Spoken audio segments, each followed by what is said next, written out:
ஒற்றுமையும் விட்டு கொடுக்கும் குடும்பம் இயேசுவின் திருக்குடும்பமாக மாறும். கிறிஸ்து இயேசுவில் அன்புமிக்க சகோதர சகோதரிகளை, இன்று நாம் தாயாம் திருவையோடு இணைந்து இயேசுவினுடைய திருக்குடும்ப பெருவிழாவை கொண்டாட ஒரே குடும்பமாக இன்றைய நாள் நமக்கு அழைப்பு விடுப்பதாக அமைந்திருக்கிறது. இயேசுவினுடைய குடும்பம் எல்லா குடும்பத்திற்கும் எடுத்துக்காட்டான ஒரு முன்மாதிரியான குடும்பமாக விளங்குகிறது என்பதை இன்றைய இறை வார்த்தை நமக்கு தெளிவாக எடுத்துரைப்பதாக அமைந்திருக்கிறது. குடும்பம் ஒரு குட்டி திரு அவை என்று சொல்வார்கள். குடும்பம் ஒரு பல்கலைக்கழகம். நாகரிகமற்ற மனிதனை நாகரிகமாக மாற்றக்கூடியது ஒரு குடும்பமாகும்.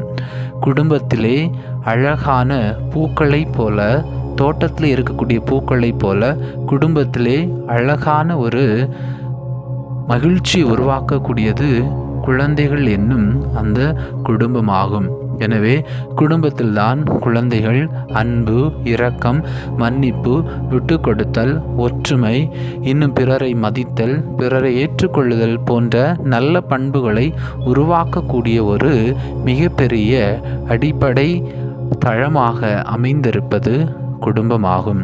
எனவே இந்த குடும்பம் சிறப்பாக இருக்கின்ற பொழுதுதான் அந்த குடும்பத்தை சார்ந்திருக்கக்கூடிய மற்றவர்களும் சமுதாயமும் இந்த உலகமும் மகிழ்ச்சியாக ஒரு நிறைவான அமைதியை பெற்ற ஒரு குடும்பமாக வாழ முடியும். குடும்பம் ஒரு கோவில் என்று சொல்லுவார்கள். அந்த கோவிலிலே கணவனும் மனைவியும் தீபங்கள். அந்த தீபத்திலே வரக்கூடிய ஒளிதான் அந்த குழந்தைகள். அந்த தீபத்திலே நாம் ஏற்றக்கூடிய அந்த திரியானது அதில் பற்ற வைக்கின்ற பொழுதுதான் அதில் ஏற்ற முடியும். அதை போலவே இங்கே கணவனும் மனைவியும் பிள்ளைகளும் ஒற்றுமையாக ஒரே குடும்பமாக இருக்கின்ற பொழுதுதான், அது ஒரு விட்டு கொடுத்து வாழ்கின்ற பொழுதுதான் ஒரு திரு குடும்பமாக மாற முடியும் என்பதை இந்த இறை வார்த்தையின் வழியாக சற்று அலசி பார்க்கின்ற பொழுது, முதலாவதாக அன்னை மரியாளினுடைய வாழ்வை சற்று நாம் சிந்தித்து பார்க்கின்ற பொழுது, லூக்கா நற்செய்தி 1ஆம் அதிகாரம் 26 முதல் 35 வரை உள்ள அந்த இறை வார்த்தையிலே கபிரியேல் வானதூதர் அன்னை மரியாளை பார்த்து சொல்லக்கூடிய வார்த்தை, அருள் நிறைந்த மரியே வாழ்க, ஆண்டவர் உம்முடனே, இதோ நீர் கருவுற்று ஒரு மகனை பெற்றெடுப்பீர், அவருக்கு இயேசு என்று பெயரிடுவீர் என்று சொல்கின்றார். உடனே அன்னை மரியாள் வானதூதரை பார்த்து, நானே கன்னியாயிற்று, இது எப்படி நிகழும் என்று கேட்கக்கூடிய அந்த தருணத்திலே உடனே கபிரியேல் வானதூதர் அன்னை மரியாளை பார்த்து, தூய ஆவி உம் மீது நிழலிடும் என்று சொல்லி, அதன் வழியாக பிறக்கக்கூடிய குழந்தை தூயது, அவருக்கு இயேசு என்று பெயரிட வேண்டும் என்று வானதூதர் அன்னை மரியாளை பார்த்து சொல்லுவதாக அமைந்திருக்கிறது. இங்கே அன்னை மரியாள் நினைத்திருந்தால் ஏன் தூய ஆவி வர வேண்டும்? நான் ஏற்கனவே யோசேப்புடன் திருமண ஒப்பந்தம் செய்திருக்கிறேன், அவரோடு நான் திருமணம் செய்து அதன் பிறகு பிறக்கக்கூடிய குழந்தை இந்த உலகத்திற்கு மீட்பராக வரலாமே என்று சொல்லி இருக்கலாம். ஆனால் அங்கே அன்னை மரியாள் தன்னை முன்னிலைப்படுத்தாமல் கடவுளுடைய திட்டத்திற்காக தன்னுடைய உள்ளத்தின் சிந்தனைகளை விட்டு கொடுத்தவராக இருந்தார். இதை போலத்தான் புனித சூசேப்பருடைய வாழ்வில் பார்க்கின்ற பொழுது மத்தேயு நற்செய்தி 1ஆம் அதிகாரம் 19 முதல் 24 வரை உள்ள இறை வார்த்தையிலே, யோசேப்பு தன்னுடைய மனைவி மரியா திருமணத்திற்கு முன்பு கருவுற்றதை அறிந்து கொண்ட யோசேப்பு தன்னுடைய மனைவியாக திருமண ஒப்பந்தம் செய்யப்பட்டிருந்த மரியாவை மறைவாக விலக்கிவிட வேண்டும் என்று திட்டமிட்டிருந்தார்.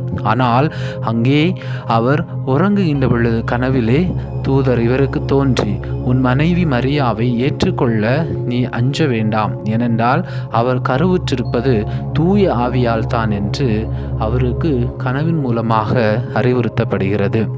அப்பொழுது யோசேப்பு நினைத்திருக்கலாம், நான் ஏற்கனவே மரியாவை என்ன செய்திருக்கிறேன்? திருமண ஒப்பந்தம் செய்திருக்கிறேன். எதற்கு மரியா தூய ஆவியால் கருவுற வேண்டும்? நான் திருமணம் செய்த பிறகு அவள் கருவுற்று இந்த உலகிற்கு மீட்பரை பெற்று தரலாமே என்று புனித சூசையப்பர் நினைத்து, நான் தான் குடும்பத்தின் தலைவர், நான் எதற்கு விட்டு கொடுக்க வேண்டும் என்று அவர் நினைக்காமல் கடவுளுடைய திட்டத்திற்கு புனித சூசையப்பர் விட்டு கொடுத்தார். அதே போலத்தான் நம் ஆண்டவர் இயேசு கிறிஸ்து மத்தேயு நற்செய்தி 26ஆம் அதிகாரம் 36 முதல் 46 வரை உள்ள அந்த இறை வார்த்தையிலே கெத்செமனி தோட்டத்திலே இயேசு பாடுகளை எல்லாம் தியானித்து கொண்டிருக்கக்கூடிய அந்த வேளையிலே அங்கே அவர் சொல்லக்கூடிய வார்த்தை, ஆண்டவரே, இத்துன்ப கிண்ணம் என்னை விட்டு அகலட்டும். இயேசு நினைத்திருந்தால், நான் எதற்கு இவ்வளவு தூரம் நான் இத்தனை பாடுகளை பெற வேண்டும், எதற்காக நான் சிலுவை பாடுகளை ஏற்றுக்கொள்ள வேண்டும், முள்முள்ளி சூட்டப்பட வேண்டும், என்னுடைய கைகளிலே கால்களிலே இதயத்திலெல்லாம் கைகளிலும் கால்களிலும் ஆணிகளால் அறையப்பட்டு இதயத்திலே ஈட்டியால் நான் எதற்கு குத்தி திறக்கப்பட வேண்டும், நான் இல்லாமலேயே எல்லாருக்கும் மீட்பை கொண்டு வரலாமே என்று இயேசு என்ன செய்திருக்கலாம்? தந்தை கடவுளை நோக்கி அவர் கேட்டிருக்கலாம். ஆனால் இங்கே இயேசு தன்னுடைய விருப்பத்தை விட்டு கொடுக்க கூடியவராக இருக்கிறார். இவ்வாறு மூவருடைய வாழ்விலும் கடவுளுடைய திட்டத்தை நிறைவேற்றினார். மூவருக்குள்ளேயும் ஒரு ஒற்றுமை இருந்தது. அது என்ன ஒற்றுமை என்றால், கடவுளுடைய திட்டத்திற்காக மூவருமே என்ன செய்தார்கள்? விட்டு கொடுத்தார்கள். அவர்கள் மூவரும் விட்டு கொடுத்ததால் தான் இன்று இயேசுவினுடைய இந்த திருக்குடும்பமாக திகழ்கிறார்கள். ஆம், கிறிஸ்து இயேசுவில் அன்புமிக்க சகோதர சகோதரிகளை, இன்று விட்டு கொடுக்கக்கூடிய குடும்பம் அளவுக்கு அதிகமான வளர்ச்சியை நோக்கி பயணித்து கொண்டிருக்கிறது.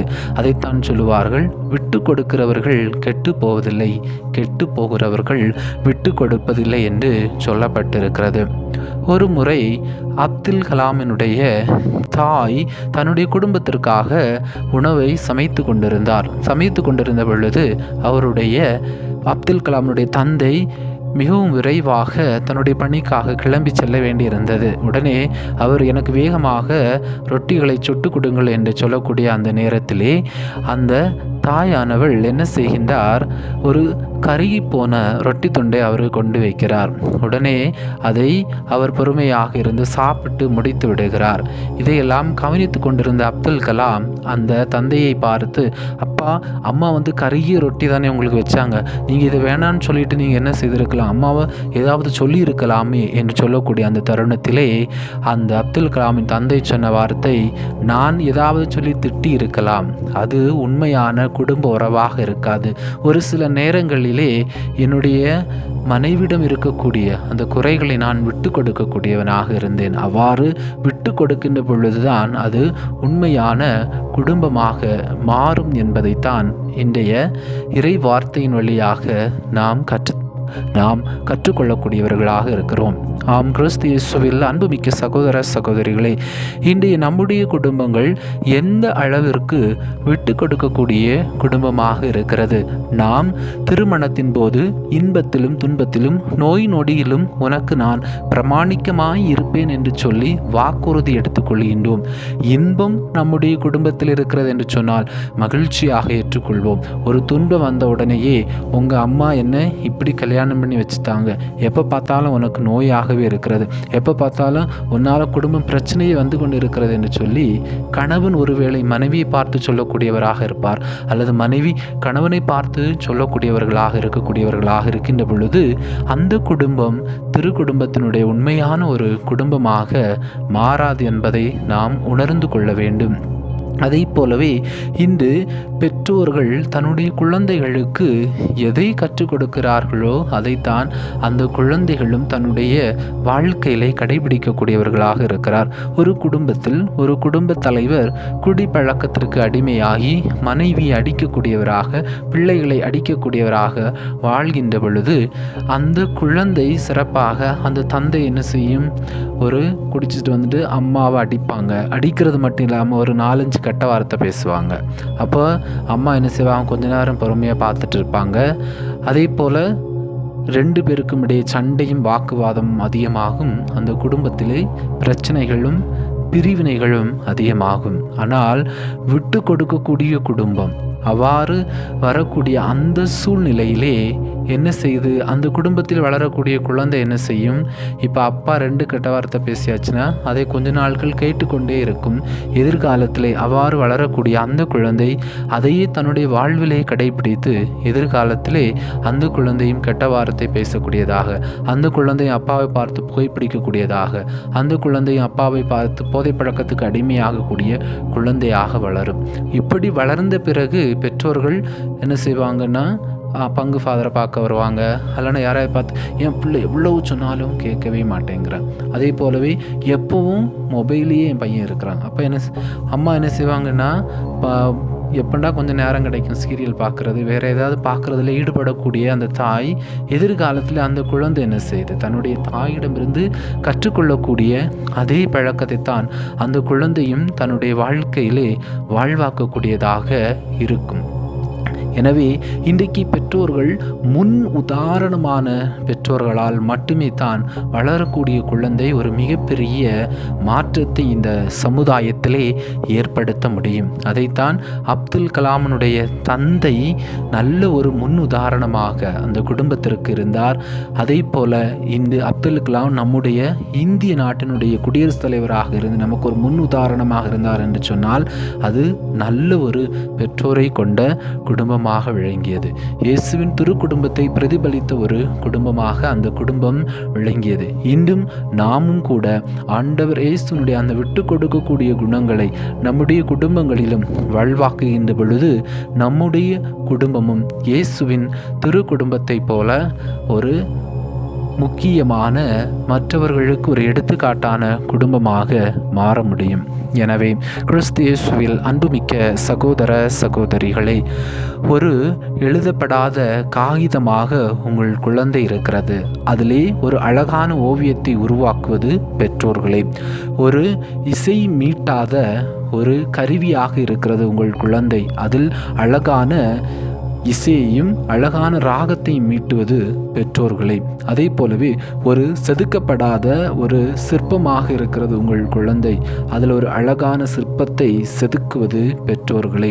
எனவே பெற்றோர்கள் எப்படி தன்னுடைய குழந்தைகளுக்கு முன் உதாரணமாக இருக்கிறார்களோ அதே போலவே பிள்ளைகளுடைய எதிர்காலமும் மிக சிறந்த ஒரு திரு குடும்பத்தை பிரதிபலிக்கக்கூடியதாக, விட்டு கொடுக்கக்கூடிய ஒரு குடும்பமாக, ஒற்றுமையின் குடும்பமாக, இயேசுவினுடைய திரு குடும்பத்தை பிரதிபலிக்கக்கூடிய குடும்பமாக வாழ இன்றைக்கு இறைவார்த்தை நமக்கு அழைப்பு விடுக்கிறது.